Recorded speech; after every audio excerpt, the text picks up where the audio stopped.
দেখো Athena network, এটা Athena network. এই অ্যাপ যাদের কাছে আছে, কেওয়াইসি করা আছে, এমন লোকেদের উইথড্রলটা শুধু হবে। এখানে যে সেটিংটা দেখা যাচ্ছে, এই সেটিংয়ের উপরে চিহ্নটাই ক্লিক করবে, করলে দেখো এখানে কেওয়াইসি হয়ে আছে দেখাচ্ছে, অলরেডি কেওয়াইসি দেখাচ্ছে। এটা দেখে নেবে, দেখে নিয়ে তবে উইথড্রলটা করতে পারবে,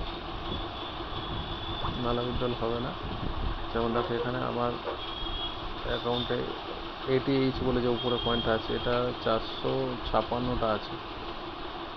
এটা হিসাবে আমি $1 করে দাম যাচ্ছে, যেহেতু $456 পাবো। তো এখানে এভাবে অ্যাকাউন্টগুলো নিজেদের চেক করে দেখে নাও কার কাছে কী আছে, এবং কেওয়াইসি অবশ্য করা থাকলে তবে কিন্তু তুলতে পারবে পয়েন্টটাকে, তবে উইথড্রল হবে। কেওয়াইসি এই যে অলরেডি কেওয়াইসি লেখা আছে, এরকম লেখা থাকতে হবে অলরেডি কেওয়াইসি, সেটিং থেকে গিয়ে দেখবে।